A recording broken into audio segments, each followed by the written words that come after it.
할렐루야. 오늘 주일 예배에 참석한 여러분 모두에게 주님의 은총이 가득하기를 축복합니다.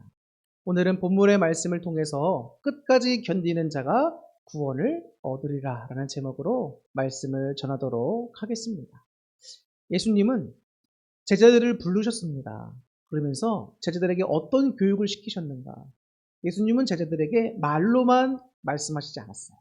직접 예수님의 병을 고치는 거, 그 다음에 직접 천국 복음을 전하시는 모습, 또 여러 가지 실질적으로 예수님이 행동하시는 모든 모습들을 통해서 제자들을 교육하셨습니다. 그리고 나서 예수님께서 제자들을 전도에 파송을 보내시지. 그래서 파송을 보내시면서 어떤 대상에게 가서 전도를 해야 되는가, 그리고 전도하는 사역자의 자세는 어떠해야 하는가, 이런 내용들로 교육하시고 전도하러 이제 파송을 보내시게 됩니다. 그 내용이 오늘 우리가 읽은 말씀 바로 앞에 나온 말씀이에요. 그래서 마태복음 10장 5절부터 15절까지가 예수님께서 제자들을 전도 파송하시면서 이제 그런 내용들이 담겨 있고요. 오늘의 이 말씀은 그 말씀에 이어져서 전도자가 당하게 될 핍박과 고난, 그리고 그 상황에서 전도자들은 어떻게 행해야 하는가에 대해서 주님이 교육해주고 계십니다. 우리는 교회에서 전도를 하고 있는데 성도님들이 제일 신앙생활하면서 부담스러워하는 게 바로 전도예요. 전도하러 가자고 하면 다들 부담스러워 하십니다. 사실 전도가 제일 쉽지는 않아요. 왜냐하면 모르는 사람한테 가가지고 예수를 믿으라고 전한다는 것 자체가 사실은 어려운 일이잖아요. 그렇지 않습니까? 어떤 분들은 외향적이어서 사람들을 만나는데 두려움이 없는 분들도 계시지만, 내향적이고 소극적이신 분들은 낯선 사람을 만나는 것 자체가 부담이 될 수도 있어요. 그래서 이 전도라고 하는 것이 교회에서 성도님들에게 아마 가장 부담되는 일이 아닐까 이렇게 생각하기도 합니다. 근데 그런 전도에 대한 당위성을 우리가 어디서 얻습니까? 오늘도 예수님은 제자들에게 전도하러 나가라고 하십니다. 다녀오라고 하세요. 예수님도 복음을 전하고 다니셨고 예수님의 제자들도 부르신 이유가 있습니다. 예수님이 이제 십자가 고난을 당하시고 하늘로 올라가시게 되면 이제 예수님의 그 남은 고난, 즉 복음을 땅끝까지 전해야 되는 그 고난의 모든 것을 누가 감당해야 되는 거예요? 예수님의 제자들인 우리가 감당해야 되는 겁니다. 그렇기 때문에 전도라고 하는 것은 교회에서는 꼭 필요한 거예요. 해야 되는 겁니다. 그런데 이 전도를 하다 보면 오늘 본문의 말씀처럼 반드시 분명하게도 핍박과 고난을 당하게 된다라고 나와 있습니다. 그냥 복음을 전하면 하나님이 도와주셔서 잘 되고 형통하면 즐겁기만 하면 얼마나 좋습니까? 그런데 세상이 예수님을 미워하였다라고 오늘 본문에 나와요. 하물며 스승이 되시는 예수님도 세상에 미워하였거늘 하물며 제자인 너희겠느냐라고 말씀하시죠. 근데 우리가 전도할 때 핍박과 고난이 올 수 있다는 것을 항상 마음속에 염두에 두고 있어야 됩니다. 저도 우리 사모님이랑 전도를 이렇게 주중에 하러 다니면은 재밌는 분들 많이 만나요. 어떤 분들은 지난번도 말씀드렸지만 전광훈 목사 이야기를 하면서 아유 저 예수 믿는 것들 하면서 저에게 대놓고 막 뭐라고 하시더라고요. 제가 아무 소리를 그냥 웃고 예 그리고 또 어떤 분들에게 예수님 믿으면 구원받습니다. 예수님 믿으세요 저랬더니 그냥 믿기만 하면 구원받아요? 하면서 또 막 또 조롱하면서 막 이야기하면서 가시더라고요. 또 어떤 분들은 막 또 싸우려고 그러세요. 어떤 분들은 술 먹고 와가지고 내가 왕년에 성경도 읽어보고 교회도 다녀봤는데 하면서 저희들이 막 훈계를 하시더라고요. 그러셨군요. 저희 교회 꼭 한번 나와보세요. 하고 또 이렇게 주고 갑니다. 그러면 다니다 보면 여러분 별별 것들이 다 있어요. 일들이 많이 있습니다. 근데 여러분 그런 곳에도 중들지 마세요. 그런 분들이 있는가 하면 하나님이 마음문을 열어주셔서 그 말씀을 받아들이게 하는 분도 있습니다. 그거를 예비된 영혼이라고 불러요. 제가 신학대학원 다닐 때입니다.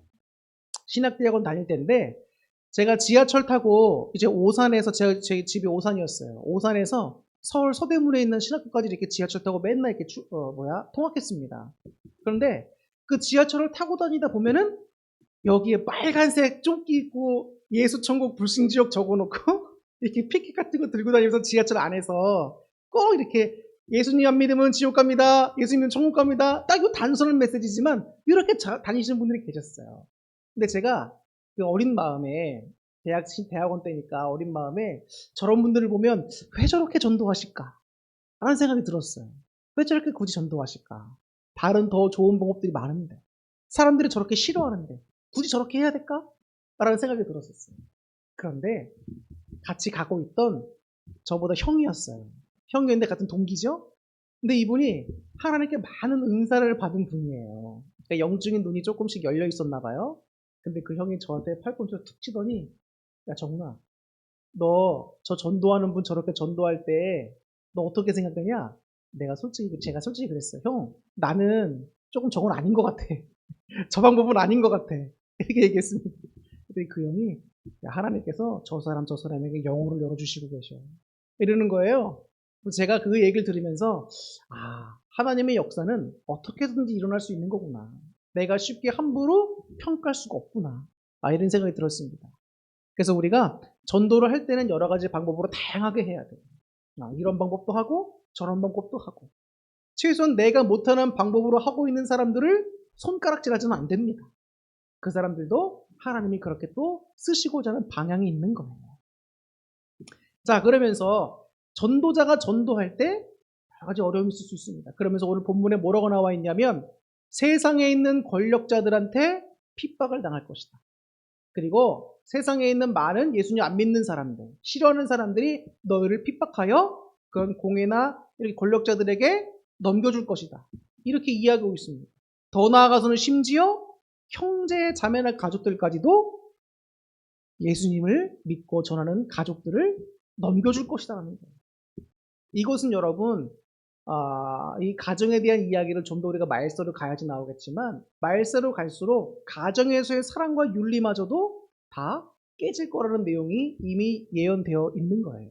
근데 그만큼 가족들 사이에서도 예수님을 믿는 사람들이 싫어질 만큼 이제 앞으로 복음 전도가 더 어려워질 수도 있습니다. 그런데 아직 그런 때는 다가오지 않았어요. 그렇기 때문에 우리는 더욱더 힘을 내어 전도해야 합니다.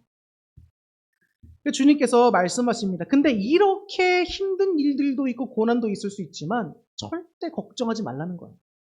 우리는 주님의 이런 말씀을 들으면 앞으로 이러이러한 일들이 있을 거니까 겁먹을 수도 있습니다. 근데 주님의 이 말씀의 핵심은 이런 일은 있을 건데 겁먹지 말라는 거예요. 왜? 성령님이 도와주실 것이고, 믿는 자들엔 구원이 있을 것이고, 예수님의 재림이 반드시 있기 때문에 소망을 가지고 모든 힘듦과 고난을 이겨내라는 거예요. 끝까지 지키는 자는 어떻게 된다고요? 구원을 얻는다는 것입니다. 이게 이 말씀의 핵심이에요. 그러니까 전도하다가 힘들다고, 신앙생활하다 힘들다고 포기하지 말라는 겁니다. 이 말씀을 우리가 읽을 때에 소망을 얻게 된다는 거예요.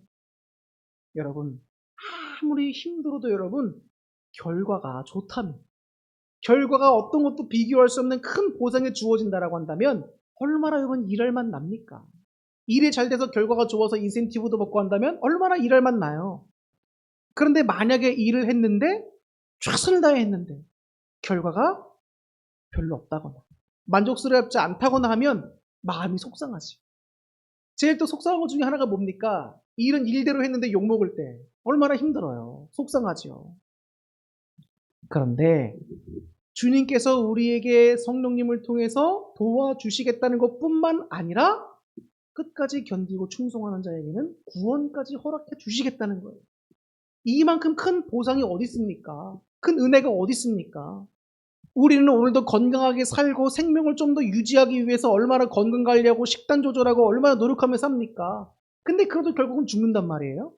근데 천국이 있다는 것은 영생이 있다는 겁니다. 우리에게 생명이 있다는 거예요. 이걸 여러분 무엇과 바꾸겠습니까? 너무 귀한 은혜가 우리에겐 이미 주어진 거예요. 그죠? 그러면 여러분 오늘을 살아갈 힘이 있지 않습니까? 내가 오늘 주님께 충성할 이유와 의미와 힘이 나지 않습니까? 주님께서 도와주시고 함께 하시고 구원을 주신다니까 전도할 맛이 나는 거죠, 여러분. 제가 하나님한테 칭찬을 받은 적이 있습니다. 그 칭찬받았던 때가 언제냐면, 여러분에서 칭찬도 해주시긴 하지만 정말 제 인상 깊게 남았던 칭찬이 전도했을 때예요.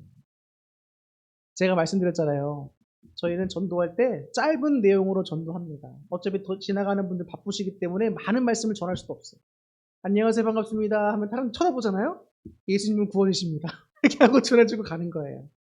그런데 그렇게 전도를 하는데 주님께서 그러시는 겁니다. 네가 나를 위해서 이렇게 애써줘서 고맙다. 이러시는 거예요. 너무 감사하지 않습니까? 제가 뭘 그렇게 큰일 했습니까? 예수님을 짧게 전하는 것 하나 하면서 물티슈 준 게 다인데 주님께서 고맙다는 거예요. 내 일을 위해서 이렇게 힘써줘서 고맙다. 여러분들이 전도하시고 하실 때 하나님이 얼마나 기뻐하실까? 그 마음을 생각하면 저도 기쁜 거예요. 우리가 주를 위해서 하는 것 아무것도 아닌 것 같아도 주님께서는 다 보고 계시며 기뻐하신단 말이에요. 여러분들의 자녀가 있지요? 자녀가 부모의 마음을 헤아려서 부모가 가장 원하는 거를 해줬다고 한번 생각해 보세요. 그게 작은 거라도 얼마나 부모의 마음이 기쁩니까? 하나님의 마음이 그렇게 기뻐하신다는 거예요. 전도할 맛이 나지 않습니까, 여러분? 내 작은 행위도 하나님을 기쁘시게 해드릴 수 있다니 감사하잖아요.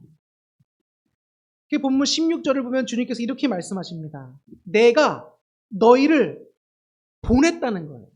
내가 너희를 세상에 전도하러 보냈다는 겁니다. 그 말은 뭐죠? 하나님이 주권이시라는 거예요. 주권자시라는 거예요. 내가 너희를 선택했을 뿐만 아니라 너희를 전도자로 세워 세상에 파송했다는 겁니다. 우리를 세우신 건 여러분, 내가 원해서 내가 뜻한 바대로 세워진 게 아니라는 걸 알 수 있는 거예요.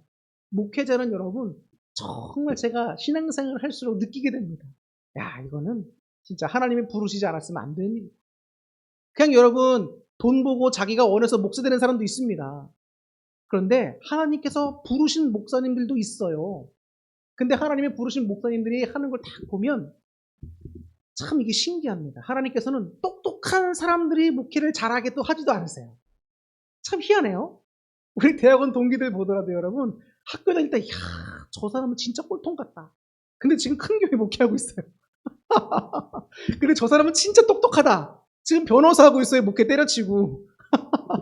신기하지 않습니까? 여러분, 목회자는 똑똑하고 안 똑똑하고 중요한 게 아니에요. 목회자는 말씀을 잘하고 안 하고가 중요한 게 아닙니다. 그 사람이 얼마나 하나님 안에 붙들려 있느냐가 중요한 거예요. 설교 정말 못하시는 분도요. 예수님 믿으면 구원 얻습니다. 이 짧은 한마디만 사람들이 은혜 받는다니까요. 제가 그걸 경험했어요. 제가 어떤 세미나에 갔는데 그곳에 타지방 감리사님이 오신 거예요. 근데 이분이 설교를 진짜 못하세요. 죄송하지만. 정말 못하세요. 그래서 다른 사람들이 모두 다 목사님 왜 저렇게 설교하시냐. 좀 끝내라. 다들 그러고 있는 거예요. 근데 제가 저 목사님의 말씀을 저렇게 잘 들어보면서 막 눈물을 흘리며 설교하시는 거예요. 근데 뭐가 저분을 저렇게 눈물을 흘리게 만드실까? 저 간단하고 짧은 내용의 간단하고 저 내용의 설교지만 뭐가 저분에게 저렇게 은혜가 될까? 제가 귀 기울여서 듣기 시작했어요. 근데 정말 별거 아닌 메시지, 다 아는 메시지예요. 근데 제 마음에 감동이 막 오는 거예요. 성령님이 역사하시면 느껴지는 겁니다. 제가 그때 하나 깨달은 게 있어요. 아, 목회자가 설교를 잘하고 못하고 보다 더 중요한 건 뭐다? 하나님 안에 얼마나 서 있느냐가 더 중요합니다. 정말 중요합니다. 목회자가 말은 번드들을 해도 뒤에서 호박씨 깐다면 여러분 안 좋잖아요. 신뢰가 안 되잖아요. 목사가 좀 어리숙해 보이고 그래도 하나님 앞에 신실하게 서 있고 성도들 앞에 신실하게 서 있다면 그게 정말 좋은 목회자인 거예요. 아셨죠? 네. 근데 중요한 건 하나님이 우리를 세우셔서 보내셨다는 거예요. 저나 여러분들이 다 누가 선택하신 사람들이라는 겁니까? 하나님이 여러분들을 수많은 세상을 선택하셨다는 거예요. 여러분 만약에 여러분 다니고 있는 직장이나 일터에서 최고 상사가 여러분들을 특별하게 선택해서 이 일을 맡겼다고 해보세요. 얼마나 자부심이 있습니까? 하물며 여러분 우리 모든 것의 주인 되시는 하나님이 우리를 선택하셔서 직분을 맡겨주셨다? 너무 감사한 일인 거예요. 그렇기 때문에 전도자로 세움받은 우리에게 구할 것은 뭡니까? 충성밖에 없는 거예요. 하나님 충성할 수 있도록 도와주옵소서. 성령님을 통해 은혜를 더해 주옵소서. 이런 기도가 우리에게 있어야 합니다. 기도라는 것은 내가 원하는 것만 하나님께 다 아뢰는 것이 기도가 아닙니다. 그건 그냥 천지신명께 비는 거나 무당에 가서 하는 거나 똑같은 거예요. 거기에서만 머무르면 안 됩니다. 하나님은 우리의 필요한 것을 이미 다 알고 계신다고 하고 계세요. 하나님은 여러분 우리가 기도하지 못한 것도 채워주시는 분임을 여러분 믿으시기 바랍니다. 지금 여러분들 누리고 계신 거 보세요. 여러분들 다 기도했기 때문에 누릴 수 있는 겁니까? 아니에요. 하나님의 은혜로 여러분의 필요한 것들을 하나님이 고루고루 갖춰주고 계시는 겁니다. 기도하지 않아도 하나님은 이미 우리에게 일용할 양식과 생활할 수 있는 모든 것들을 허락해 주셨어요. 그리고 우리의 소원도 알아야 되지만 더 중요한 것이 뭡니까? 하나님의 뜻을 알고 주님의 뜻대로 기도하는 게 필요해요. 그렇기 때문에 우리가 말씀을 잘 읽어서 정말 내가 어떻게 해야 하나님의 뜻을 기쁘시게 할 수 있는 행동을 할 수 있을까를 늘 한번 생각해 보시란 말이에요. 어떻게 해야 내 부모이신 아버지 하나님을 기쁘게 드릴 수 있을까? 하나님의 뜻이 무엇인지를 내게 알려주옵소서. 성경을 통하여 깨닫게 해주시옵소서. 제가 예전에 하나님께 그렇게 기도한 적이 있어요. 하나님, 하나님의 음성을 좀 제게 들려주세요. 명확하게 좀 깨닫게 해주세요. 그랬습니다. 근데 하나님 뭐라고 하신 줄 아세요? 물론 하나님의 은혜를 주시긴 하지만 성경을 읽으라는 거예요. 성경을 읽어라. 거기에 내 뜻이 담겨 있다. 이렇게 말씀하시는 거예요. 우리가 성경을 읽는 거 여러분 그냥 읽지 마세요. 대충 생각하지 마세요. 성경 읽는 게 얼마나 중요한 일인지 아십니까? 하나님의 뜻을 발견할 수 있는 통로가 된다니까요. 성경이 새로워져 보이는 거예요. 그냥 읽기 싫었던 책, 딱딱하고 두껍기만 한 책, 이게 아니라 능력의 책. 하나님의 뜻을 발견할 수 있는 보화와 같은 책. 바뀌는 거예요, 여러분. 성경도 여러분 열심히 읽으세요. 어떤 분이 성경을 읽으시는데 이분이 성경을 그냥 읽으면서 에이, 뭘 믿어. 난 내 뜻대로 할 거야. 이런 생각 가지고 읽으시는 분이 계셨어요. 근데 하나님이 그분에게 저에게 나를 경외하는 마음이 없도다! 딱 말씀하시는 거예요. 와, 제가 그 말씀을 듣는데 이 말씀을 어떻게 전해야 되지? 전하라고 말씀해 주시잖아요. 어떻게 전해야 되지? 차마 말씀을 못 전하고 제가 좀 부드럽게 표현해서 전했습니다. 그리고 맨날 아침마다 기도해요. 그 영혼 중보 기도해줘요. 여러분 하나님 말씀 읽을 때 경외하는 마음과 겸손한 마음으로 받으셔야 됩니다. 간단하게 가볍게 막 내 생각대로 읽지 마세요. 하나님께 기도하고 읽으세요. 오늘 이 말씀을 읽습니다. 다 깨닫지 못할지라도 주님의 뜻을 깨닫게 할 수 있는 지혜를 주시고 뜻에 순종할 수 있는 능력을 더해 주옵소서. 기도하세요. 주님의 뜻을 깨달아 기도하고 나의 소원도 함께 아뢰며 나아갈 때에 그 기도가 기쁨이 되는 기도란 말이에요. 그러면 전도를 위해서는 꼭 기도하세요. 전도자로 파송된 우리에게 반드시 요구되는 것이 두 가지가 있습니다. 첫 번째는 뱀과 같은 지혜와 비둘기 같은 순결입니다. 이 성경에서 보면 왜 지혜를 하필이면 뱀과 같다라고 표현했을까? 궁금하시죠? 여기 나온 이 뱀이라고 하는 단어는 여러분 아시겠지만 창세기에 나오는 그 뱀과 똑같은 단어입니다. 그 창세기에 나오는 뱀은 어떤 존재죠? 아담과 하와를 먼저 타락시켰잖아요. 그죠? 간사함과 교활함으로 하와를 타락시켰던, 유혹했던 대상입니다. 근데 하필이면 뱀과 같은 지혜를 갖고 있으라고. 여러분, 지혜로운 사람, 똑똑한 사람, 세상에서 어떻게 하죠? 그걸 가지고 선이 없는 지혜로운 사람들은 이기적으로 자기의 권력과 자기 욕심만을 위해서 살아갑니다. 선이 없는 지혜는 간사함과 교활함으로 갈 수 있어요. 그렇기 때문에 지혜는 반드시 뭐가 필요한가요? 선함이 필요한 거예요. 근데 선함만 있다면 어떻게 될까요? 여러분 단순히 사람이 착하기만 하면 될까요? 안 됩니다. 그거는 어리석은 거예요. 착하기만 하면 세상에서 유린당하고 당하고 속기만 당합니다. 선한 사람에게 반드시 필요한 게 뭔가요? 지혜가 필요한 거예요. 그 전도하는 사람에게는 두 가지가 꼭 필요한데 그게 뭡니까? 지혜와 이 지혜를 견제할 수 있는 선과 이 선을 도울 수 있는 지혜가 함께 있어야 되는 거예요. 오늘 성경에 그래서 이렇게 말합니다. 뱀과 같은 지혜라고는 하지만 사실은 성령님의 지혜를 구해야 되는 거예요. 비둘기 같은 순결이라고 하지만 선이라고 하지만 그리스도의 선을 구해야 되는 거예요.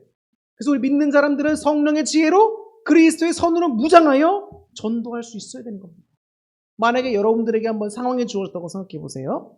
여러분이 전도하고 있는 지역에서 핍박이 일어나기 시작합니다. 그 전도하기가 힘들어졌어요. 그럼 여러분은 어떻게 해야 될까요? 싸워서, 주민들과 싸워서 그곳을 계속 그냥 그렇게 전도해야 될까요? 오늘 본문에서는 참 재밌는 말씀이 나와요. 이 동네가 너를 박해하거든 다른 동네로 피해라. 이렇게 나옵니다. 근데 이게 여러분 우리는 핍박해서 다른 도시로 가는 것을 우리가 해야 할 전도에 대해서 도망가는 거다라고 생각할 수 있습니다. 근데 전혀 그렇지 않아요. 예수님이 하신 말씀이에요. 예수님도 이 동네에서 말씀을 전하다가 핍박받으면 다른 동네로 가셨습니다. 왜 그럴까? 이 동네에 이만큼 복음을 전해야 돼서 핍박이 다가왔을 때 거기에만 계속 머무르는 것보다 다른 지역으로 가서 복음 전하면 되는 거예요. 왜? 거기도 복음을 들어서 많은 사람들이 있잖아요. 여기만 꼭 고집할 필요가 없고 한 템포 여기 쉬어갈 수도 있는 겁니다. 여기에 너무 반감이 심하면 다른 지역으로 옮겨가면 돼요. 그럼 바울이 어땠나요? 바울이 이고니온이라는 곳에서 1차 전도 여행 때 복음을 전하지만 유대인들로부터 많은 시기와 질투와 여러 가지 어려운 일을 당합니다. 그러니까 어떡하죠? 피하죠. 더베와 또 핍박받으니까 루스드라와 이런 곳을 계속 피한단 말이에요. 피하면서 어떻게 되는 거예요? 복음이 세계 곳곳으로 퍼져나가는 겁니다. 만약에 이고니온에만 머물러 있었으면 복음이 얼마나 퍼져나갔겠습니까? 그런데 계속 부채꼴 모양으로 소아시아주 돌면서 계속 복음이 퍼져나가는 거예요. 그러다가 또 어디로 갑니까? 마게도냐로 가잖아요. 유럽 지역으로.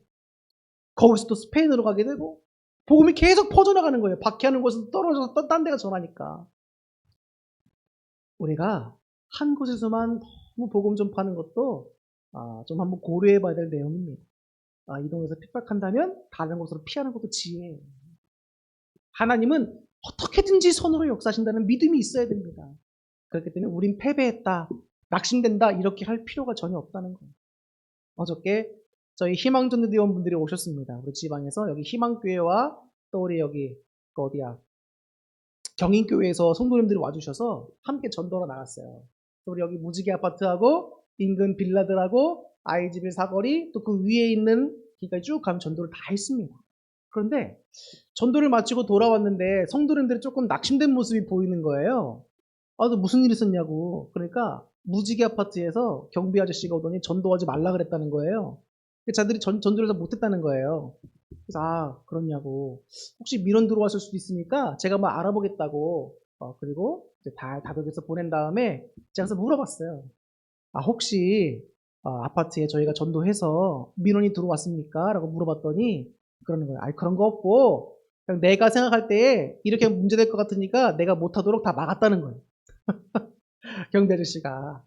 이해가 됩니다. 저분도 하다가 괜히 또 본인에게 불똥 튀면 안 되니까 이해는 됩니다. 그러면서 뭐 가가호호마다 전도질 꽂은 데도 있고 차에도 올려놓은 데도 있고 우편함에도 꽂은 데도 있고 그러니까 자기가 문제 생길 것 같아서 하지 말라 그랬다는 거예요.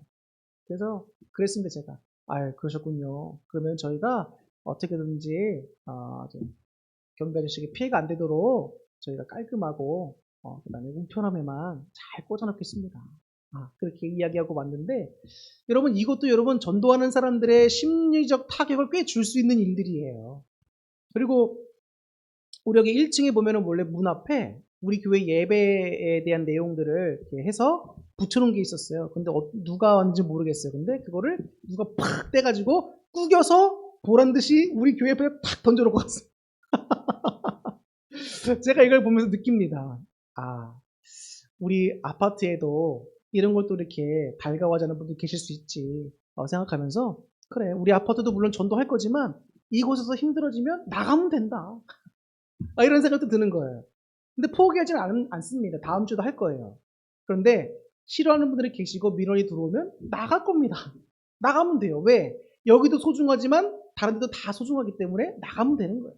그렇기 때문에 여러분 무슨 일이 다가와도 실망하지 말고 전도하는 일을 우리는 꾸준히 해야 합니다.